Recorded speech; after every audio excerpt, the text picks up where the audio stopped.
Oh my goodness, guys, I love this book so much. Hi, I'm Caitlin, and this is Book Chats, and today we're going to talk about A Study in Charlotte by Brittany Cavallarro. I loved this book. 4 stars. Quick summary, this book is like a modern boarding school mystery wherein a descendant of Sherlock Holmes named Charlotte Holmes and a descendant of James Watson, also named James Watson, are for the first time meeting because they happen to be going to the same boarding school, and someone notices this and a murder happens and they try to frame Watson and Holmes end up kind of becoming friends over the course of trying to solve this murder before the murderer pins it on them. That's like hopefully not too much information, but basically this book hinges, and whether or not you like this book really hinges on whether or not you like Watson and Holmes, and I loved them. I love them so much. I am going to say right out here, I'm not like a huge Sherlock Holmes fan. I don't have like a ton of knowledge about Sherlock Holmes. I love Sherlock, of course. I've watched a couple other adaptations of Sir Arthur Conan Doyle's work. I've read maybe a couple short stories, but none of the like big ones, and not like a whole compendium. So I am not like the leading authority on Watson and Holmesy things. But what I loved is that by setting it with these like several generations removed descendants of Sherlock Holmes and James Watson, who wrote the books, Brittany Cavallarro gave herself the license to make these characters similar to the ancestors, but not exact copies, and that was really great. I also really like that she openly admits that James Watson, the original, was an unreliable narrator, and this James Watson like is just very personable in his narration, and he just kind of pours his emotions into it in a way that's just wonderful, and just his thoughts. And I loved reading him and his like weird emotionalness, and I loved reading about Holmes and the ways that she struggled to kind of comprehend specific things, and I can't explain, because the thing is, if you read this book and you don't like Watson and Holmes, you're not going to like the book. I can't imagine you liking it without liking Watson and Holmes. But if you read it and you do like Watson and Holmes, you're going to love it.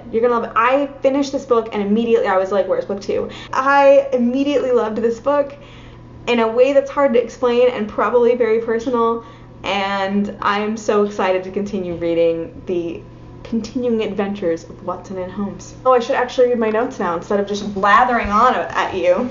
I enjoyed this debut more than any other I've read to date. That's true, that's accurate. I don't necessarily think it was like the best writing. I actually read this book because it's written by a poet, and remember, I like to read young adult novels written by poets, and there were 1 or 2 lines where I was like, that's the poetry, but actually a lot of it was not necessarily very poetical, but it was just fun. And the tone was just very well pulled off. I think probably still Where Futures End was like the most technically difficult and interesting book that I've read, but as I mentioned in my review of that book, Where Futures End collapsed under the weight of its own ambitions, and so ultimately for me, this was a more enjoyable book. It was very fun. It made me laugh when I used to laugh, and I want you to know, like, it's not all like fun and games. There are some serious topics that are dealt with in a serious way in A Study in Charlotte.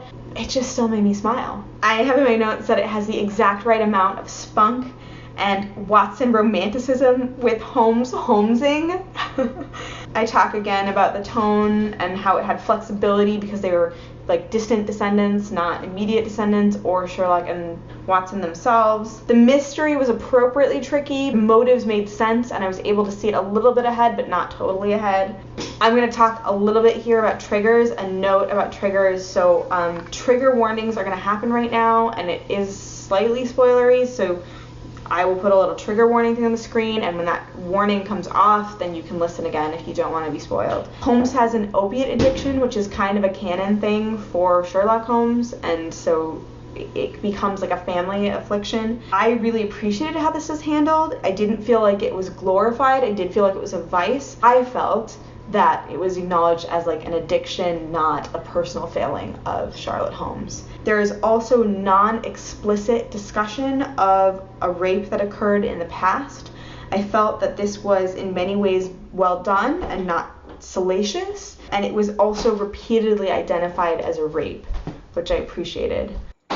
So those are my 2 trigger warnings. And then, like, would I recommend this book? Obviously, I would recommend this book. I would definitely recommend this book to most fans of Watson and Holmes shenanigans. Like, if you think that you would enjoy a book that is described this way, like, pick it up right now. If you are someone who's like a Sherlock Holmes purist and you hate all adaptations, then probably don't pick it up. One last thing that I liked about this book, it says P.S.